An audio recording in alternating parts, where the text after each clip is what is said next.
Thân chào cả nhà, không nên xem chùa đâu đó. Nhớ đăng ký, like, comment để ủng hộ team nha. Tôi không biết bạn có tình huống tương tự không? Hầu hết thời gian, khi tôi kéo cơ thể mệt mỏi của tôi để kết thúc công việc, trở về nhà, để thuận tiện, tôi thường cởi quần áo ra, ném vào ghế. Không quan tâm nữa, mai đến lần sau ra ngoài mới tìm mặc. Có lẽ vậy thôi, dùng chiếc ghế rõ ràng dùng để ngồi làm móc áo. Mặc dù trông hơi cẩu thả, nhưng vì tôi sống một mình, và vì đã quen làm như vậy, cho nên tôi chưa bao giờ nghĩ đến việc thay đổi. Dù sao, ngoại trừ thỉnh thoảng làm cho quần áo nhăn lại một chút, làm như vậy tôi thực sự không tìm thấy vấn đề gì với nó. Không, chính xác hơn là như vậy cũng đúng là có một vấn đề. Tôi chưa bao giờ ngủ ngon, thường xuyên thức đêm. Khi tôi mở mắt, tôi luôn nhìn thấy cái đó trước. Ghế chất đầy quần áo. Nó rất đáng chú ý. Không chỉ được đặt ở cuối giường, hơn nữa là vì những bộ quần áo tôi đặt lên đó. Vì ánh sáng mờ trong đêm. Thêm vào đó, tôi hơi cận thị, vì vậy tôi sẽ luôn chất đống chúng. Cái bóng kỳ lạ. Nghĩ rằng đó là một cái gì đó khác. Giống như một con khủng long nhỏ, một số loại núi giả, bọ phân khổng lồ. Nếu chỉ có như vậy thì vẫn chưa đào giếng. Điều thực sự tồi tệ là, đôi khi họ trông thực sự giống như một con quái vật xoắn nào đó. Hoặc một khuôn mặt ma quái khổng lồ, đang lặng lẽ lơ lửng trên ghế nhìn chằm chằm vào tôi. Tôi luôn sợ hãi bởi những tình huống như vậy, mặc dù không phải là một cú sốc nghiêm trọng, nhưng cảm giác đó vẫn khiến người ta khó chịu. Nhưng may mắn là không lâu sau, tôi đã tìm ra cách để hòa hợp với họ. Tôi bắt đầu thích viết những câu chuyện kinh dị về quái vật và tạo ra nguồn cảm hứng của họ, mà nó bắt nguồn từ hình bóng của những bộ quần áo đó. Tôi sẽ làm theo cách của họ, để tưởng tượng một số loại cuộc sống kỳ lạ, mọi thứ tưởng tượng chúng đáng sợ như thế nào. Sau đó ghi lại những tưởng tượng này vào điện thoại di động, biến thành danh sách cảm hứng của tôi. Tôi không viết những câu chuyện này vì bất cứ điều gì khác, tất cả để làm hài lòng bản thân và tận hưởng nó. Cho đến ngày đó, bởi vì có xã giao, tôi say quá, tôi về nhà muộn. Sự chóng mặt dữ dội khiến tôi không làm gì cả, chỉ cần cởi quần áo ra và đi ngủ. Mặc dù vì say rượu, tôi gần như chạm vào gối rồi ngủ thiếp đi, nhưng không may, tôi vẫn có tật thức dậy từ nửa đêm. Tôi nằm trên giường mơ màng mở mắt, muốn thay đổi tư thế rồi mới ngủ, nhưng chính là như vậy mở mắt, tôi lại nhìn vào chiếc ghế đầy quần áo. Hôm nay quần áo trên ghế chất thành đống, nó giống như một cái đầu khổng lồ. Tóc dài hình người, nhìn chằm chằm vào tôi trên ghế. Cái bóng này khủng khiếp, khiến tôi rõ ràng đã có nhiều trải nghiệm liên quan, vẫn bị thực sự giật mình. Nhưng hình ảnh như vậy lại khiến tôi có cảm hứng cho câu chuyện. Tôi có thể viết một câu chuyện như thế. Nhưng ý tưởng xuất phát từ não bộ, gần như khiến tôi tỉnh táo hoàn toàn. Tôi đưa tay ra hướng về, trong khi muốn lấy điện thoại di động để ghi lại. Nhưng lúc này, điện thoại của tôi chạm vào thứ khác. Tôi gần như đóng băng, không thể biết chạm vào. Sau đó chỉ cảm thấy một sự bất an mạnh mẽ. Những gì tôi chạm vào không là gì khác, đó là quần áo của tôi, một cái không sai. Lúc này tôi mới nhớ ra hôm nay tôi vì say rượu. Vậy, trực tiếp đem cởi quần áo đều tùy tay đặt ở trên giường, rồi đi ngủ. Nhưng nếu là như vậy, giờ thì cái bóng trên chiếc ghế ngay trước mặt tôi là... Tôi cảm thấy đó có thể là một thiết bị ma sắc vai cổ của thế giới huyền diệu. Tôi không biết bạn có bị sốc bởi câu chuyện này không, nhưng một câu chuyện kinh dị khủng khiếp không thể so sánh một khi bạn có được. Nó sẽ quấn quanh nỗi sợ của bạn. Đừng sợ khi sợ hãi, bởi vì máy ma sắc cổ vai Mingi đã đến. Nó là máy ma sắc giống tay nhất mà tôi từng sử dụng. Sau khi nhận được nó, tôi sử dụng nó hầu như mỗi ngày, giúp tôi xoa cổ vai bất cứ lúc nào. Mở kinh tuyến, mỗi lần ấn xong vai sẽ thoải mái hơn rất nhiều. Bây giờ làm video mấy tiếng đồng hồ cũng không mệt. Lần trước đề nghị xong, còn có bạn nhỏ mua cảm thấy thoải mái khi nhấn. Muốn mua thêm một cái nữa, ngày phụ nữ tặng mẹ. Đầu ma sắc bati của nó thực sự rất tốt. Có thể bắt chước miệng hổ, bóp và trà sát các cơ và điểm châm cứu của cổ sau. Đồng thời cũng có thể đẩy cơ bắp cho PCC. Xương bả vai kết hợp với chườm nóng sẽ được trà sát trong một thời gian. Áp lực trên vai, cường độ và chế độ cũng có thể điều chỉnh theo tôi. Nhấn như nào bạn muốn. Bạn trước màn hình, có phải đang cúi đầu lướt video không? Thường xuyên ngồi lâu có hại không nhỏ cho cột sống cổ của chúng ta. Không tin bạn bóp vai có nhức không? Bây giờ không chú ý. Sau này một khi hình thành bệnh cột sống cổ, không chỉ khó trị, chi phí cũng không có đấy. Không cần rắc rối, nó có thể giải phóng đôi tay, ma sắc kịp thời giảm căng thẳng khẩn cấp. Nó cũng có thể ngăn ngừa bệnh đốt sống cổ. Bây giờ bên ngoài có rất nhiều máy ma sắc tương tự, nhìn gần như vậy, nhưng nhấn lâu vẫn khó chịu. Vẫn phải dùng mâu ghi nhắm vào huyệt. Massage điểm, đẩy qua vai và cổ là thật sự thoải mái. Ngày phụ nữ 8/3 cũng sắp đến rồi. Bạn có thể mang cho mẹ một cái. Chiếc nhẫn tuyệt vời là chiếc nhẫn hàng đầu bán được hàng triệu chiếc trong lớp. Tặng quà lịch sự còn có thể mang theo viết thiệp chúc mừng. Người già thường đau nhức, không muốn bỏ tiền ra ngoài mơ sắc. Có bạn ở nhà, toàn thân trên dưới đều bị nó hầu hạ mê bye bye. Bây giờ bình luận nhận phiếu giảm giá rẻ hơn khuyến mãi lớn, bảo hiểm chi phí vận chuyển. Các thương hiệu lớn sau khi bán hàng cũng đáng tin cậy và đảm bảo hơn. Mọi người thích nhất định phải ủng hộ một chút. Tôi đã chứng kiến một vụ giết người kinh khủng. Tôi vốn đang ngủ say, bị tiếng động trong phòng khách đánh thức. Ngay sau đó tôi đi qua khe cửa phòng ngủ, thấy một bóng đen trong phòng khách. Rất hại dã man bạn cùng phòng của tôi. Mặc dù tôi đã thông báo cho cảnh sát ngay lập tức, nhưng khi cảnh sát đến hiện trường, kẻ giết người đã bỏ trốn vì mối quan hệ thân thiết với nạn nhân. Ngay cả tại hiện trường khi vụ việc xảy ra, tôi chắc chắn đã trở thành một trong những manh mối quan trọng nhất mà cảnh sát nhắm đến. Nhưng vì ánh sáng mờ, tôi không thể nhìn rõ khuôn mặt của kẻ giết người, hoặc có lẽ tôi đã nhìn thấy. Nhưng hành động giết người của hung thủ gây ảnh hưởng lớn đến tôi, khiến tôi quên mất khuôn mặt của anh ấy. Sau tất cả những gì tôi nhớ về đêm đó đã bắt đầu xuất hiện mờ không thể giải thích được. Vì vậy, dù sao, sự tồn tại của tôi không giúp được gì cho cảnh sát. Đồng thời mặc dù không biết kẻ giết người có biết tôi đang ở hiện trường vụ án không, nhưng bây giờ tôi cũng trở thành mục tiêu giết người tiếp theo của hung thủ. Sau đó, tôi bắt đầu gặp ác mộng. Trong giấc mơ, tôi trở lại đêm xảy ra án mạng. Tôi đã chứng kiến vụ giết người một lần nữa. Nhưng trong giấc mơ, khi kẻ giết người giết bạn cùng phòng, tôi nhìn thấy một cái bóng mờ ra khỏi cơ thể bạn cùng phòng. Anh ấy trông giống hệt bạn cùng phòng. Đó là bóng ma của bạn cùng phòng. Hắn dường như phát hiện ra tôi đang nhìn trộm, lập tức nhanh chóng lao về phía tôi, la hét cái gì. Cũng tại thời điểm này, tôi sẽ thức dậy từ giấc mơ. Ban đầu, tôi chỉ nghĩ đó là một cơn ác mộng, nhưng ai biết ngày tháng trôi qua từng ngày, cơn ác mộng này không những không biến mất, trở nên quá đáng hơn. Bây giờ tôi, ngay cả trong trạng thái tỉnh táo nhất thời, thỉnh thoảng cũng nhìn thấy trong thực tế, bóng ma của bạn cùng phòng xuất hiện trước mắt, cố gắng hét lên điều gì đó với tôi. Tôi không nghe thấy gì cả. Tôi bắt đầu nghĩ đó không phải là ảo giác. Nhưng thực sự nhìn thấy bóng ma của bạn cùng phòng, cuộc điều tra của cảnh sát cũng dần bế tắc. Vì cho đến nay vẫn chưa có manh mối quan trọng mới nào xuất hiện, cũng không thể xác định được nghi phạm giết người có thể xảy ra. Cảnh sát chỉ có thể xem xét hoãn cuộc điều tra, thay vào đó, dành phần lớn năng lượng của bạn cho các trường hợp khác. Điều này chắc chắn là rất đáng sợ đối với tôi. Dù sao thì tôi cũng đã ở đó đêm xảy ra vụ giết người. Nếu kẻ giết người không thể bị bắt, sự an toàn của tôi sẽ luôn bị đe dọa. Ngay cả khi cảnh sát hứa sẽ có người bảo vệ tôi, nhưng tôi vẫn cảm thấy sợ hãi và lo lắng. Mặc dù cuộc điều tra chính thức đang chậm lại, nhưng vì sự chú ý của trường hợp này quá cao, vì vậy, trong trường hợp này vẫn còn một số thám tử và nhân viên liên quan đang tiến hành điều tra. Trong số đó có một thám tử bị cảnh sát đẩy xuống, đang cố gắng liên lạc với tôi, hy vọng có thể tìm được manh mối liên quan đến vụ án. Ban đầu, tôi không quan tâm đến cái gọi là thám tử này, nhưng cảnh sát sắp đình chỉ điều tra. Lo lắng về sự an nguy của chính mình, cuối cùng tôi quyết định hợp tác với thám tử. Và anh ấy cũng mang cho tôi một cái ý hay đấy. Bởi vì tôi đã nói với anh ấy về những cơn ác mộng và ảo giác của tôi. Lúc này hắn hơi vất vả, chắc tôi đã thấy cái gì đó quan trọng. Nếu không sẽ không như vậy. Vậy, anh ấy liên lạc với Cơm là bác sĩ tâm lý nổi tiếng, hy vọng thông qua các phương tiện tâm lý như thôi miên để giúp tôi nhớ lại. Tôi đồng ý rồi. Gặp gỡ phòng khám vào thời gian đã thỏa thuận. Sau khi hiểu các lưu ý, giấc ngủ thôi miên bắt đầu rồi. Nhắm mắt lại. Với sự hướng dẫn của bác sĩ tâm lý, dần dần, cảnh tượng đêm xảy ra án mạng lại hiện lên trước mắt tôi. Anh thấy gì? Tôi nhìn thấy bóng người đáng sợ trong phòng khách. Hắn lại xuất hiện trước mặt bạn cùng phòng của tôi. Hắn đã làm gì tiếp theo? Hắn cầm dao lên, một đao sau một đao, xuyên vào cơ thể bạn cùng phòng của tôi. Rồi sao? Bạn cùng phòng xuống rồi, hắn ngã rồi, không di chuyển nữa. Tôi thấy tôi lại thấy một cái mờ nữa. Bóng người mèo mó bỏ ra khỏi cơ thể hắn, bay trong không khí. Hắn đã thấy tôi, la hét cái gì đó với tôi. Tôi hình như nghe thấy gì đó. Hắn lao vào tôi. Sao? Anh nghe thấy anh ta? Hắn đang nói gì vậy? Hắn có nói gì với anh không?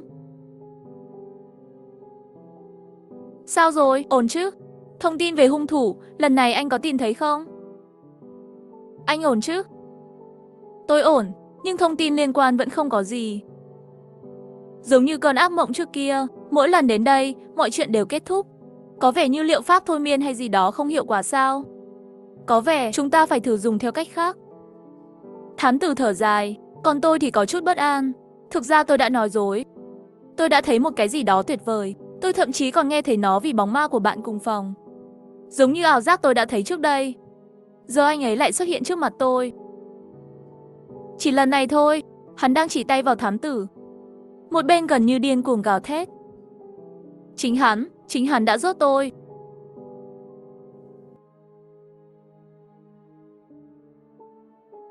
Lúc khoảng 7-8 tuổi, lúc đó hoạt động yêu thích của chúng tôi, mọi người cùng nhau chơi game. Khi còn nhỏ cậu cũng từng chơi phải không? Ném khăn tay chơi trốn tìm, bong bóng bắt đứa trẻ yêu thích của chúng tôi. Luôn có thể đề xuất cách chơi không biết học từ đâu. Sau đó, chúng ta sẽ chơi trò đó cả buổi chiều. Trong thời gian đó, chúng tôi đang chơi chim ưng và gà. Một đứa trẻ đóng vai đại bàng, một đứa trẻ chơi gà mái, nhưng đứa trẻ khác là gà con. Những con gà còn lại một con khác tóm lấy đứa trẻ trước đó. Quần áo và thân thể xếp thành hàng, sau đó kết nối với gà mái theo cách tương tự. Trốn sau nó, đại bàng sẽ cố gắng vượt qua con gà mái, tiếp tục bắt con gà cuối cùng của đội, cho đến khi tất cả gà con đều bị đại bàng bắt. Trò chơi sẽ kết thúc. Mặc dù bây giờ nghe có vẻ rất nhàm chán, nhưng lúc đó nó là thứ chúng tôi thích nhất. Sự nhiệt tình của chúng tôi đối với trò chơi này làm cho hàng xóm cảm thấy khó chịu bởi vì hàng ngũ gà con quá dài. Với tính đặc thù của trò chơi, cho nên chúng ta luôn vô tình hình thành những bức tường người chặn đường. Vì vậy, luôn bị những người lớn khác đuổi đi để có thể chơi vui trò chơi. Cuối cùng chúng tôi tìm thấy một công viên. Con người bình thường rất ít người, không gian cũng rất rộng mở, là địa điểm tốt nhất. Cũng chính tại đây, chúng tôi đã gặp đứa trẻ kỳ lạ đó. Nó lớn hơn chúng tôi một chút, không ai biết nó. Anh ấy cũng không bao giờ trả lời bất kỳ lời nào của chúng tôi, chỉ chơi với chúng tôi thôi.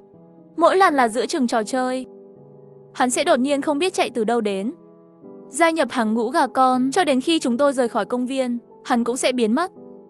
Hắn rất bí ẩn, và khi chơi trò chơi, cũng có một số hành xáo kỳ lạ khiến người ta quan tâm. Hắn vĩnh viễn chỉ có thể đóng vai gà con, và luôn xếp hàng cuối cùng. Hắn luôn cười to hơn bất cứ ai, thậm chí hơi điên rồ, nhưng đứa trẻ trước mặt anh ta thường xuyên phàn nàn, hắn kéo sức lực của mình thật sự là quá lớn một chút. Mỗi khi anh ta bị đại bàng bắt, mặc dù anh ấy sẽ đi sang một bên trước, nhưng sẽ sớm lại bỏ qua quy tắc. Trở lại đội gà con đi. Ngay cả khi trò chơi đã kết thúc, nó sẽ như chưa chơi đủ, lại chạy đến phía sau ai đó kéo lên. Vì vậy, luôn luôn tất cả chúng tôi đều nghĩ đứa trẻ kỳ lạ này có thể có một số vấn đề về não như vậy. Bây giờ, tôi chắc chắn sẽ cảm thấy không thoải mái với một người như vậy, nhưng lúc đó chúng tôi không nghĩ nhiều. Miễn là có ai đó có thể chơi trò chơi cùng nhau, không quan tâm gì khác. Rồi một ngày, một nhóm thiết lập đài truyền hình đi ngang qua, chú ý đến những đứa trẻ của chúng tôi. Họ đang chuẩn bị làm phim tài liệu về ngày thiếu nhi, cần chụp ảnh liên quan. Họ định ghi lại quá trình trò chơi của chúng tôi. Đây là cơ hội đầu tiên của chúng tôi trên TV. Vì vậy chúng tôi rất lo lắng, ngay cả trò chơi cũng trở nên cực nhanh. Ngoại trừ thằng nhóc đó, hắn vẫn chơi điên cuồng như thường lệ. Không lâu sau ngày đó, đài truyền hình sẽ làm phim tài liệu CD gửi đến nhà mọi người. Còn nhớ hôm đó tôi đặc biệt chuẩn bị đồ uống, ngồi cùng bố mẹ trước màn hình television. Xem xong bộ đó toàn bộ dài 3 tiếng. Phim tài liệu nhàm chán. Cho đến giờ thứ 2 và hơn 40 phút. Chúng tôi chơi trò đại bàng bắt gà con. Mới xuất hiện 5 giây. Tôi rất buồn, nhưng bố mẹ để dỗ dành tôi, sau đó liên tục phát lại 5 giây ngắn ngủi đó. Tôi không nói nhiều, chỉ là ăn vặt thôi. Cho đến một khoảnh khắc lạ thật. Tôi nhận thấy trong video, người đáng lẽ phải xếp cuối cùng trong số những con gà, đứa bé đã biến mất. Tôi hoàn toàn không nhớ nhầm, lúc đó, đứa trẻ lạ rõ ràng là ở cuối hàng, nhưng tại sao anh ta lại biến mất? Tôi bối rối, úp mặt vào màn hình TV. Tôi thấy đứa trẻ cuối cùng trong video. Quần áo của hắn, nó giống như một lực lượng vô hình, kéo lên không trung. Tôi đã nói với bố mẹ những gì tôi tìm thấy, họ cũng tỏ ra không thể tin được. Sau đó hỏi tôi đứa trẻ kỳ lạ đó trông như thế nào. Tôi đã nói chuyện điện thoại với cha mẹ của những đứa trẻ khác. Cũng là lúc tôi mới biết, hóa ra cái gọi là đứa trẻ kỳ lạ đó thật ra là một thời gian trước ở công viên. Ở đây bị tai nạn giao thông, một đứa trẻ bị bỏ rơi. Nói cách khác, chúng ta đã đụng phải ma. Chuyện này làm tôi lúc đó sợ không nhẹ. Trong một thời gian dài sau đó, tất cả chúng tôi không bao giờ dám đến gần công viên đó nữa. Thực ra sau đó chúng tôi cũng không bao giờ nhìn thấy đứa trẻ kỳ lạ đó nữa. Có lẽ là một sự kiện siêu nhiên như vậy. Sau này, thỉnh thoảng khi tôi nhớ lại chuyện này, không biết là lớn lên hay là vì sao, tôi không còn sợ nữa. Nghĩ kỹ lại, trong thời gian đó chơi game, Không ai trong chúng tôi bị thương, đổ lỗi cho hồn ma của trẻ em. Ngoại trừ khi chơi game sẽ kéo người mạnh hơn. Cười thật to, cũng không tuân thủ nhiều quy tắc của trò chơi. Không làm gì lạ cả.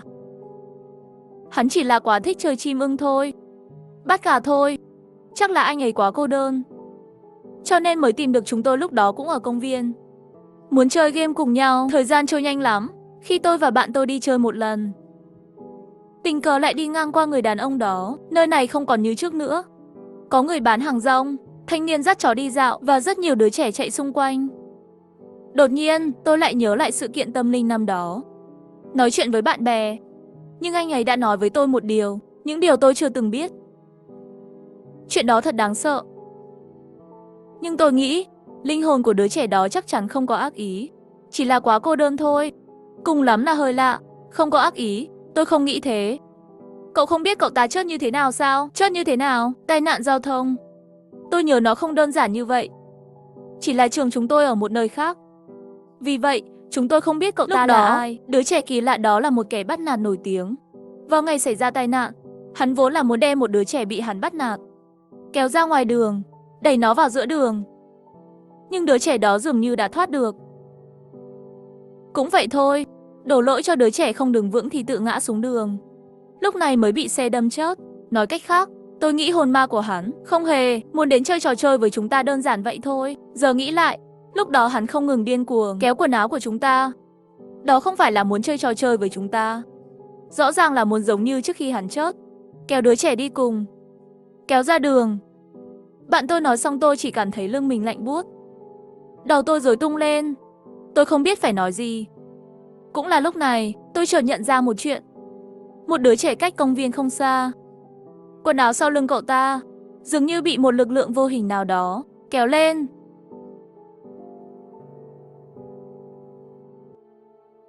Thân chào cả nhà, không nên xem chùa đâu đó. Nhớ đăng ký, like, comment để ủng hộ team nha. Anh Tiểu Lưu, sau này đừng gọi tôi là cô bé nữa, gọi tôi là Cầm Cầm. Lần trước tôi xem tivi, bên trong có một cô gái tên là Cầm Cầm. Cái tên này hay lắm, muốn gọi gì cũng được. Cậu quay lại cửa hàng trước, tôi phải đi chuẩn bị vài thứ. Tôi biết rồi. Đó có phải là người mà anh đã gặp sáng nay không? Cậu đưa tôi đi cùng được không? Tôi thấy rất thú vị. Cậu đi làm gì vậy? Cậu không hiểu sao? Tôi xem trên mạng nói, rất nhiều người thành công đều có trợ lý. Cậu còn nhỏ như vậy, có tôi làm trợ lý của cậu. Vậy người khác chắc hẳn đều cho rằng cậu tài giỏi. Đến lúc đó có thể thêm chút tiền, có hợp lý không? Bạn nói như vậy có vẻ rất có lý. Được rồi, vậy là xong rồi. Bạn quay lại cửa hàng trước, tôi mua đồ xong sẽ về.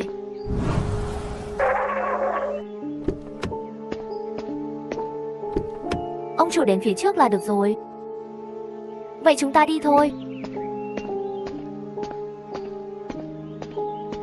Hai người đến sớm thế này, có chuyện gì không?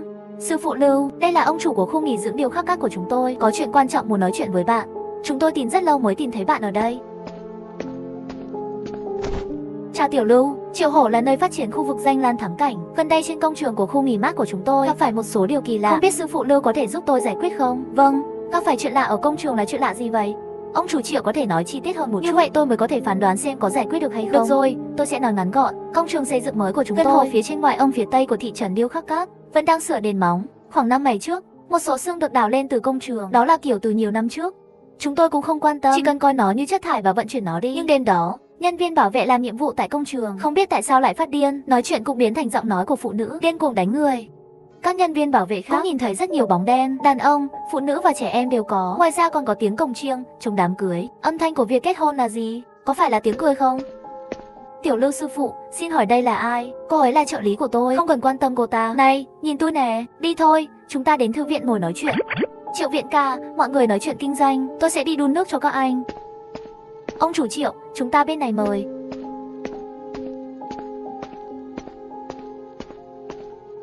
Không ngờ sư phụ Lưu ở đây rất thanh lịch. Ông chủ Triệu lịch sự rồi. Bạn nói tiếp đi, vừa rồi âm thanh đám cưới đó thế nào? Bạn có thể mô tả không? Đó là loại xa và gần, lại thổi, đánh, sau đó hát.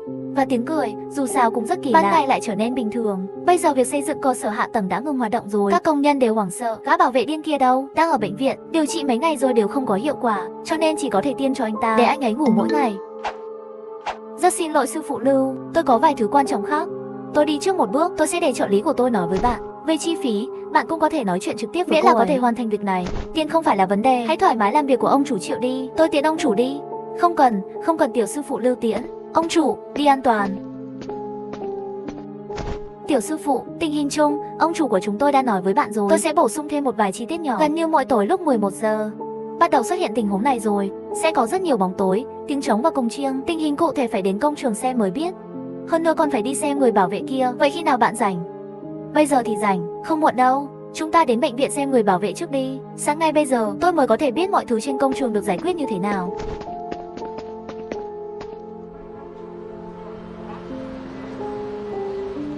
Tiểu sư phụ Lưu, đây là nhân viên bảo vệ làm nhiệm vụ trên công trường. Hắn tên là Tào Đạt Hoa, là bảo vệ công ty gửi đi.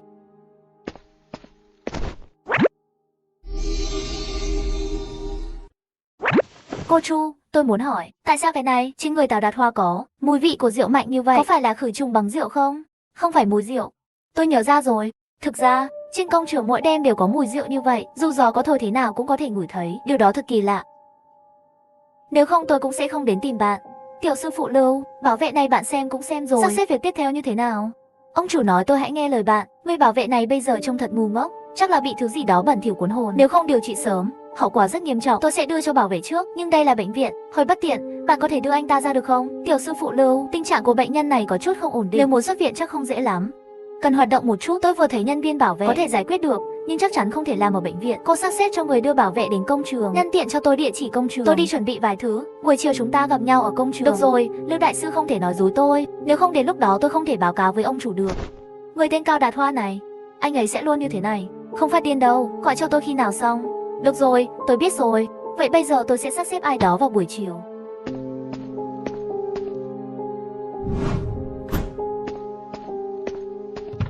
Tiểu Lưu, sao anh lại mang theo một con gà trống? Bởi vì trên công trường không có gà trống, tôi cần dùng máu gà trống. Thì ra là như vậy, vậy chúng ta đi thôi.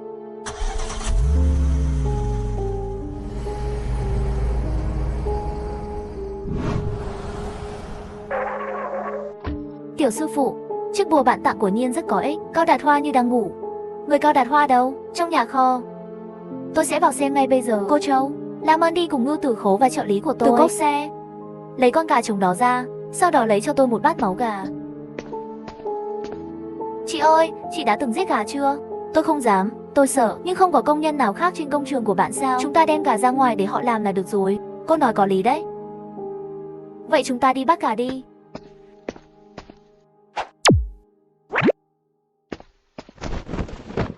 Âm dương nhị khí hỗn hợp, ký ức thành sự, ngũ sấm trỗi dậy, tập hợp Hoàng Minh đi.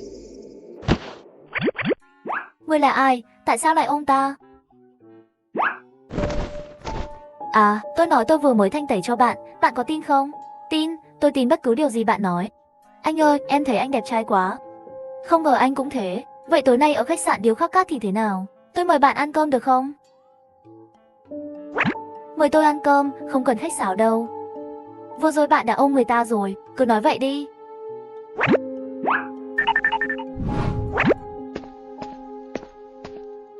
Tiểu sư phụ, máu gà này xong rồi. Bây giờ cần phải làm gì? Đưa máu gà này cho tên Tào Đạt Hoa kia uống đi. Người này bị quỷ sát thương. Bây giờ, quỷ trên người anh ta đã bị tôi đánh ra rồi. Tỉnh rồi. Đang ở trong nhà kho. Thế là tốt rồi. Đại sư của Nhiên thần thông khó lường. Tôi đi xem. Anh Tiểu Lưu, anh thật giỏi. Làm thế nào bạn xử được nó? Cái này không khó lắm. Sau này có cơ hội tôi sẽ dạy bạn. Buổi sáng nay tên Triệu ở đâu? Sao không có ở công trường? Người này thật không lịch sự. Nếu tôi đoán đúng, ông chủ Triệu này chắc sắp đến rồi. Tại sao? Chẳng lẽ cái này cũng có thể tính ra được sao? Thằng này rõ ràng là không tin tôi. Cho nên để thư ký liên hệ với chúng ta. Chắc chắn anh ấy cũng muốn thử xem chúng ta có thể làm được không. Nếu không giải quyết được, chắc anh ta phải đi tìm người khác. Nếu tôi đoán đúng, thư ký kia bây giờ chắc chắn đang gọi điện thoại với ông chủ Triệu. Đợi đã. Xem ra bắt được rồi. Tôi biết rồi, tôi sẽ quay lại ngay. Tiểu Bạch Long sư phụ, bạn xem đây là toàn bộ. Trợ lý của tôi không biết đi đâu, cũng tìm được một đại sư. Bây giờ đang làm rồi, ta chữa xong bảo vệ rồi. Thật xấu hổ với sư phụ quá. Không sao đâu, không có gì phải xấu hổ cả. Khuyên môn bốn bể đều là nhà. Nếu có người khác đang xem cho bạn thì thôi. Chỉ là anh sẽ phải đi một chuyến mà không có gì thôi. Xin lỗi, vậy tôi sẽ về trước. Tiểu Bạch Long sư phụ, tạm biệt. Ai đã cướp việc của tôi? Tôi bị vứt bỏ không thương tiếc. Tiểu sư phụ Lưu, tổng giám đốc Triệu chúng tôi sẽ sớm về thôi. Đang trên đường, chúng ta tới phòng tiếp tân trước đã. Tôi sẽ xin một hợp đồng. Ông chủ Triệu, trong hợp đồng này có nghĩa là sợ ta không đấu được bọn quỷ đó chết trên công trường. Cho nên hãy để tôi ký giấy tờ chấp nhận. Lo có chết cũng không thể trách người khác. Sư phụ Lưu, đó chỉ là một hình thức, bởi vì chúng tôi làm kinh doanh, đương nhiên phải suy nghĩ nhiều hơn một chút. Đây cũng là một sự đảm bảo cho cả hai bên. Gã này cũng đúng, nếu trước đây tôi cũng là một bản sao, sẽ không ai ác ý không trả tiền nữa. Được rồi ông chủ Triệu, tôi đã ký hợp đồng này, nhưng vì đó là trạng thái sống chết, vậy chi phí này phải cao hơn một chút, giá 2 triệu. Sư phụ Lưu, ngài nói đùa rồi, chúng tôi trả tối đa 1 triệu. Đây vẫn là bởi vì vừa rồi sư phụ Lưu chị được bảo vệ rồi. Triệu tổng tin tưởng Tiểu Lưu sư phụ là một người có bản lĩnh thật, bởi vì năm nay có quá nhiều người lừa đảo. Tôi nói sự thật, bạn cũng đừng phiền. Ông chủ Triệu, không phải tôi nói, tôi đã nhìn anh khi tôi đến đây, tình hình ở đây rất nguy hiểm, có lẽ tôi và trợ lý của tôi sẽ chết ở đây, cho nên một mạng người 1 triệu không nhiều. Tiểu Lưu sư phụ thật sự không giấu giếm, bây giờ chúng tôi cũng đang thiếu tiền, như vậy đi, tôi sẽ thêm cho bạn thêm 500.000 nữa. Nhưng bạn phải bảo đảm, tất cả đều sạch sẽ, một lời đã định, tôi sẽ ký hợp đồng. Tiểu Lưu sư phụ, cậu nghĩ sao, phong thủy tổng thể của dự án này như thế nào? Nơi này được bao quanh bởi những ngọn núi, mang theo nước, hạn hán, lại có gió sinh nước. Dưới sự sinh sôi vô tận là kho báu phong thủy hiếm có, xem ra lão Triệu cũng mời cao nhân. Tiểu Lưu sư phụ của Nhiên đạo hạnh cao thâm, vậy chuyện này toàn quyền giao cho tiểu sư phụ rồi. Phiên bạn giải quyết triệt để vấn đề của tôi ở đây. Ông chủ Triệu lịch sự rồi, lấy tiền của người khác để loại bỏ thảm họa cho người khác. Tối nay tôi sẽ ở lại đây. Đúng rồi ông chủ Triệu, tìm người đào cho chúng ta đang đứng. Có cái gì đó ở dưới này. Có cái gì đó ở dưới này. Đâu gì vậy? Lát nữa bạn sẽ biết. Đi thôi. Là ai? Gọi hai người tới đây đào một chút. Ông chủ tốt, tôi đến ngay đây. Tiểu sư phụ Lưu, còn cần gì nữa có thể đề cập với tôi có thể sắp xếp người chuẩn bị. Tôi đã chuẩn bị mọi thứ cần thiết rồi, chỉ chờ buổi tối họ đi ra. Chào sư phụ Lưu. Mặt trời sắp lặn rồi, đi ăn chút gì đi. Có một khách sạn gần đó, đồ ăn được coi là vệ sinh, hãy coi nó như một sự đón nhận dành cho bạn. Ông chủ suy nghĩ chu đáo quá, vậy thì chúng tôi xin lỗi. Ha ha, không có gì, tôi đã đặt rồi. Tiểu Lưu sư phụ xin vui lòng. Tổng giám đốc Triệu vừa đào ra nó rồi, bên dưới có một cố quan tài mục nát, bên trong còn có một ít xương vụn nữa. Sao dưới đó lại có quan tài? Tiểu sư phụ Lưu, làm thế nào để xử lý điều này? Người chết là lớn, xương người được tìm thấy là có người cố tình đóng gói bằng thùng bìa cứng. Ngày mai các người tìm một chỗ khác đem nó chôn đi, nhớ mua chút tiền giấy đốt nhé. Hiểu rồi, vậy có điều gì khác cần chú ý không? Có nhưng không thể nói, là nhớ ủng hộ Gấu Sợ Khiếp để tin ra nhiều video hơn, đến lúc đó sẽ không đáng để mất gì. Đi làm đi. Vậy ai đi? Làm theo lời Tiểu Lưu sư phụ nói, tổng giám đốc Triệu. Vậy tôi sẽ đi. Đi thôi, đi ăn cơm thôi. Tiểu Lưu, vậy thì quan tài ở dưới đất tại sao lại đào ra? Này này, bạn không biết phải không? Biết kẻ thù và biết chính mình, vào buổi tối bạn sẽ hiểu. Anh Tiểu Lưu, sao anh lại bỏ lại cô trợ lý này? Đôi khi bắt ma cũng giống như câu cá, cần mồi nhử. Người đẹp đó không tệ, có thể dùng làm mồi nhử, thì ra là vậy. Tôi hiểu rồi, anh đang lợi dụng cô ta. Này, bạn đi gọi mồi ra đi, lát nữa chương trình sẽ bắt đầu. Vậy tôi sẽ gọi cô ta ra ngay bây giờ.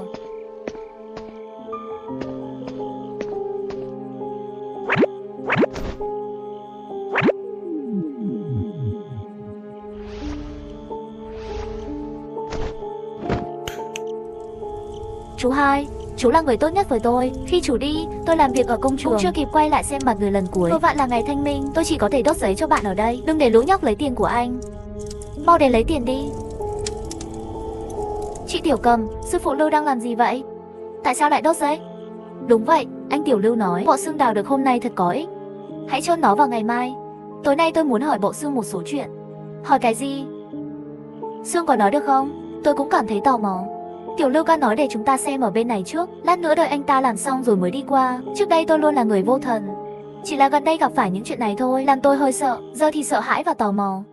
Không quan trọng, dù sao buổi tối tôi nhất định phải ở bên cạnh cô, chúng ta không tách rời, tôi đi cùng chị. Chú hai, chú có ở đây không? Chú đến lấy tiền à? Tôi là chú hai của bạn. Tôi đến để lấy tiền. Ha ha ha ha.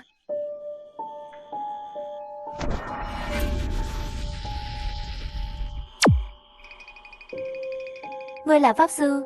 Ngươi là pháp sư. Tốt, ta là pháp sư. Ngươi vừa nói ngươi là chú hai của ta. Không, tôi không phải là chú hai của bạn. Bạn là chú hai của tôi. Sư phụ Lưu, thả tôi ra đi. Tôi gọi bạn là chú hai. Hay là ta gọi ngươi là nhị đại gia tốt hơn? Lão quỷ, ngươi đoán xem nhị gia chết như thế nào? Pháp sư, nhị gia của bạn đã chết vì nuôi dạy bạn, đúng không? Nhị gia của tôi bị tôi giết chết. Lão quỷ, có mấy câu hỏi cho ngươi, anh trả lời thành thật đi, nếu không tôi sẽ giết anh ngay bây giờ. Pháp sư, bạn hỏi đi, tôi nhất định sẽ trả lời thành thật. Trên công trường này âm khí đều không phân tán, chắc là có rất nhiều ma. Nói tất cả những gì anh biết đi. Ngoài ra mỗi tối đều thổi đánh trống. Còn có mùi rượu rất thơm, nguồn gốc là gì? Pháp sư, tôi biết có một đám ma ở đây. Người dẫn đầu là một con ma nữ. Nữ quỷ này tên là Tiểu Nguyệt, mấy trăm năm trước đã chết, cho nên cô ta rất giỏi, nhưng con ma khác đều là cô ta bắt được. Tại sao họ kèn mỗi đêm? Giống như kết hôn. Sư phụ, ngươi thả ta xuống đi, tôi nói chuyện trên đây hơi lạnh. Pháp sư, tôi biết, Tiểu Nguyệt này là con gái của một gia đình nhà Thanh. Lúc còn sống thì đợi người đàn ông của cô ta về thành hôn, mãi không đợi được thì chết rồi. Sau khi chết cứ thổi kèn như vậy. Giả làm cô dâu, cô ta bắt hai con ma nữ làm bà mối, lại bắt hai đứa nhỏ làm cặp đồng tử, vẫn đang đợi người đàn ông của cô ta trở về. Làm trận lớn như vậy thì ra là nữ quỷ đang chơi trò. Nhưng vì cô ấy giỏi cho nên mọi người cũng không có cách nào, chỉ có thể nghe lời cô ta về mùi vị của rượu, bởi vì dưới lòng đất có rất nhiều rượu cũ. Vì sao dưới lòng đất có rất nhiều rượu cũ tôi không biết nữa, nhưng cũng có liên quan đến Tiểu Nguyệt. Tôi đã hiểu tình hình cơ bản rồi, các ngươi đều là bị Tiểu Nguyệt nữ quỷ kia khống chế. Thảo nào các ngươi không thể đầu thai. Như vậy đi, tôi sẽ nhận chủ trước, sau khi giải quyết xong những việc này, sắp xếp cho chủ tái sinh. Tôi không muốn bị bắt.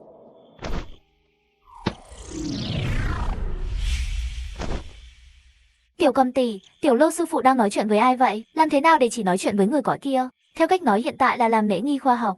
Chỉ là bạn không nhìn thấy thôi. Được rồi, đi thôi. Các bạn đến đúng lúc, tôi vừa kịp hỏi một số thông tin. Trợ lý Chu, tôi muốn hỏi bạn có thể hát và nhảy không? Hát và nhảy một chút. Tiểu Lưu sư phụ tại sao lại hỏi cái này? Để tôi nói với các bạn vài chuyện vui. Nữ quỷ này thích chơi trò gia đình, vì vậy buổi tối mới thổi kèn ở công trường. Nhưng họ là người cổ đại, đã thấy điệu nhảy hiện đại bao giờ đâu. Vì vậy tôi muốn bạn nhảy ở đây, thu hút sự chú ý của họ. Sau đó tôi có thể bắt hết chúng, như vậy rất dễ giải quyết. Không thể nào, mà nữ cũng thích nhạc disco. Được rồi, khi nào thì bắt đầu? Không phải các bạn nói khoảng 11 giờ tối sao? Họ sẽ ra ngoài chứ. Vì vậy chúng ta hãy bắt đầu vào khoảng 11 giờ. Lát nữa tôi sẽ sắp xếp cảnh trước. Được rồi, mọi thứ nghe bạn sắp xếp. Tiểu sư phụ, tôi có nhảy ở đây ổn không? Đừng sợ, tôi đã sắp xếp xong rồi. Tiểu Lưu, tôi có thể làm gì? Không làm gì, nghỉ ngơi. Vậy tôi đi ngủ trong xe.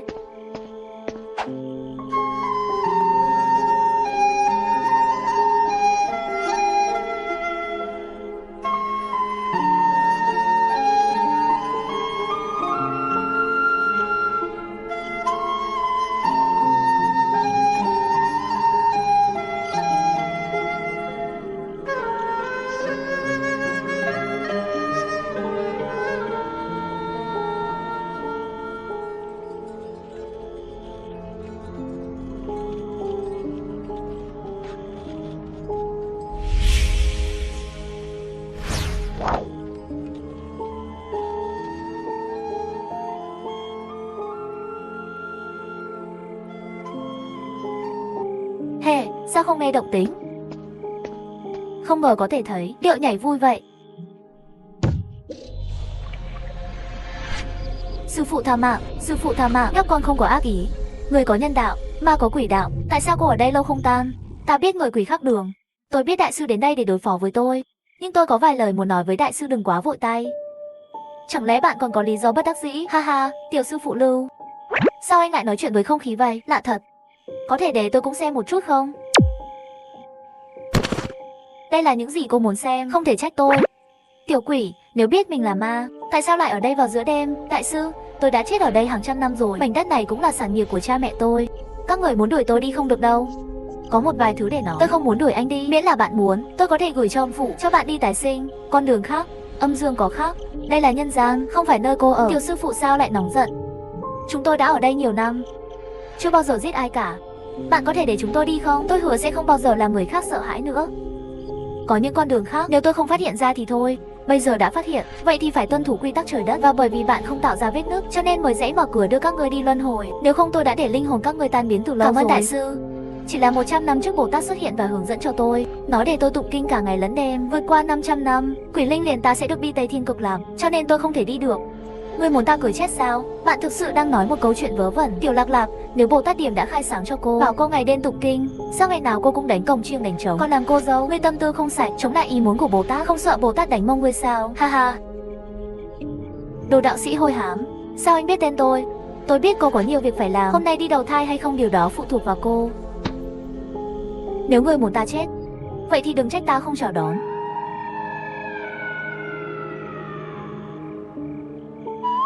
Mẹ kiếp, đạo sĩ chết tiệt làm hỏng việc tốt của tôi. Ta sẽ cho người chết không yên.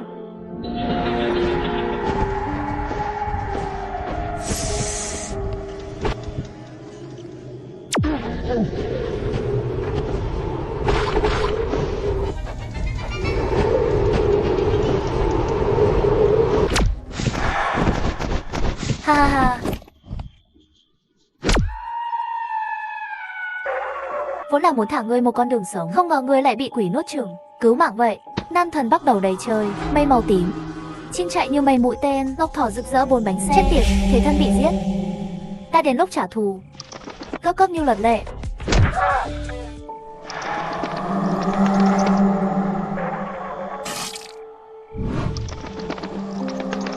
Có phải là công chúa này không? Tôi muốn xem ai đang cướp việc của tôi. Âm khí nặng như vậy, mắt âm dương.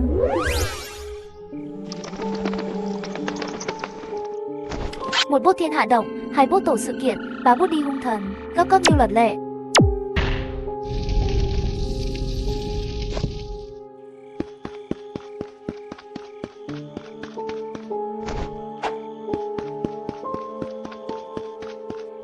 Đây không phải là xe của sư huynh sao? Sao lại ở đây? Chẳng lẽ ông chủ triệu này mời sư huynh sao? Không ổn, là chuyện xấu. Trước tiên tìm được sư huynh rồi xin lỗi hắn vậy. Mẹ ơi, sư huynh thật sự có một khoảng thời gian vui vẻ như vậy, có máu dưới đất, quá đáng sợ. Sư huynh, ngươi không sao chứ? Cái này dữ quá, đánh không được.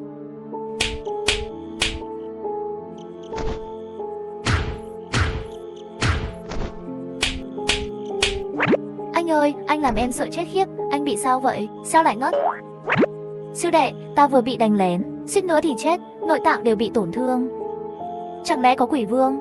Không phải quỷ vương, chỉ là một con ma bình thường, nhưng lạ thật, loại âm khí này lại có thể làm hỏng chân khí đạo gia của tôi. Tạm thời bất cần không có chuẩn bị, suýt thì bị lật thuyền trong cống. Sao anh lại tới đây? Triệu Hổ nói tìm được một đại sư để xem ai đã cướp việc của tôi. Không ngờ lại thấy anh. Cô gái này là ai vậy? Chọn lý của Triệu Hổ đi thôi, chúng ta về nhà nói sao. Lại đây và đỡ tôi.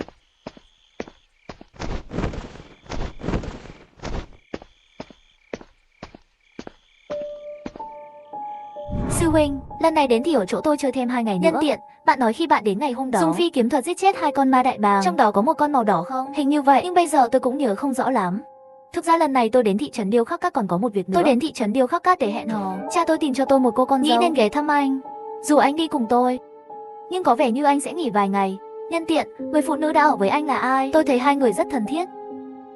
Cô ấy là Cầm Cầm, lấy thân bảo đáp. Làm trợ lý, không có gì. Vậy thì tôi sẽ không đi cùng bạn nữa. Lần này cảm ơn bạn. Sau khi Triệu Hổ gửi tiền đến, tôi sẽ chia cho bạn 30%. Nếu không phải anh đến, cái âm quỷ cảm nhận được đạo gia khí tức. Tôi em là sắp bị rút hồn rồi. Anh nói khách sáo gì vậy? Đóng cửa lại, chúng ta đều là gia đình. Gọi cho tôi ngay khi có tiền, biết không? Tôi cũng thiếu tiền rồi. Vậy tôi tạm biệt rồi. Tạm biệt sư huynh.